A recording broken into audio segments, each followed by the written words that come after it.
D K ಬರ ಕಾಯ್ಕೊಂಡು ಕೂತಿದ್ದ. ಡಿ ಕೆ ಮೇಲೆ ಹಾಕಿ ಇದು ಮಾಡ್ತಾ ಇದ್ನಲ್ಲ, 5 ವರ್ಷ ಸಿದ್ದರಾಮಯ್ಯ ಮುಖ್ಯಮಂತ್ರಿ, 5 ವರ್ಷ ಸಿದ್ದರಾಮಯ್ಯ ಮುಖ್ಯಮಂತ್ರಿ ಸೀಟ್ ಖಾಲಿ ಇಲ್ಲ ಕಾಯ್ತಾ ಇದ್ದ ನೋಡ್ರಿ. ದೇವನಿಗೆ ಏನಂತ ಗೊತ್ತಾ, ಅವನು ಈಗ ಇಬ್ಬರು ಜೊತೆಲಿ ಹೋಯ್ತಾವ್ರೆ. ಈ ಸ್ವಲ್ಪ ದಿವಸದಲ್ಲಿ 4 ಜನ ಜೊತೆಲಿ ಹೋಗೋ ಕಾಲ ಬರ್ತದೆ ಒಂದು ಗುಡುಂಗಿ ಅಂದ್ಬಿಟ್ಟು ಹಿಂದೆ ಗೊತ್ತಾಗ್ತದೆ. ದೊಡ್ಡ ಇದಾಗಿತ್ತು ಗುಡಂಗೆ ಎಷ್ಟೈತಾ ಪಾವಗಡ.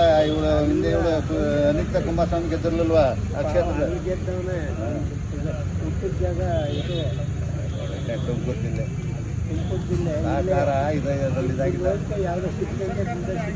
ಕ್ಯಾಸ್ ಅಂದ್ರೆ ಹಿರೇಳೆಲ್ಲ ಕ್ಯಾಸ್ ಅಂದ್ರೆ ಮಗ ಅಲ್ಲಿ ವಾಸ ಇಲ್ಲ. ಕ್ಯಾಸ್ ಅಂದ್ರೆ ಕೇಳಲ್ಲ ಅದು ಅಲ್ಲೇ ಹಿರೇಹಳ್ಳಿ ಕ್ಯಾಸ್ ಅಂದ್ರೆ.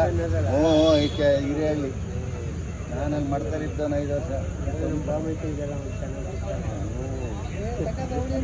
ಪುರಂಕಾರ ಮಗ MLC ಅಲ್ವಾ? ಎಸ್ ಟಿ ರೈತರು ಇರಲಿಲ್ಲ. ಯಾವ ದೇವರ ಬಲಿ ಸ್ಟೇಟ್ಮೆಂಟ್ ಕೊಡೋದು, ಖಂಡ ಮಾಡೋದು ಮಾಡಿದ್ನು ಕಾಯ್ತಾ ಇದ್ರು. ನೋಡಿ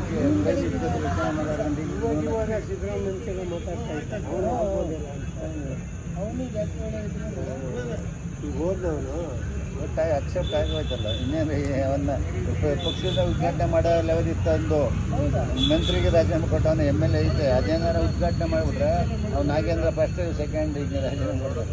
ಇನ್ನಷ್ಟೇ ಒಂದು ಇನ್ನೇನಿದ್ರು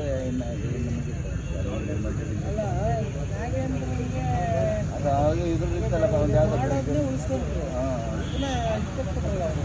ರಾಜೀನಾಮೆ ಕೊಟ್ಟರೆ ಅವ್ನು ತಗೊಳಕ್ಕೆ ಮಾಡಿದ್ರು. ರಿಜಿಸ್ಟರ್ ಮಾಡಿದ್ರೆ ಫೋಟೋ ಇದಾಯ್ತಲ್ಲ ಅವನಿಗೆ. ಏನು ರಿಜಿಸ್ಟರ್ ಮಾಡಿದ್ರೆ ತಗೊಳಕ್ಕೆ ಮಾಡಿದ್ದೆ. ಇಲ್ಲ ಮಾದೇವ್ ಕಳಿಸ್ಬಿಟ್ಟಿದ್ಯಾ? ಈಗ ಒಂದು ತಗೊಂಡು ಕರೀತಾರೆ. ಯಾರು ಇಲ್ದಾರೆ ಅವನು BL ಗೌಡ ಎಲ್ಲ ಊರಿಗೆ ನೆನ್ನೆ ಅಲ್ಲಿ ಕುಂದ್ಕೊಳ್ಳೋಕೆ ಬಂದ್ಬೇಕಲ್ಲ ಮಾತಾಡ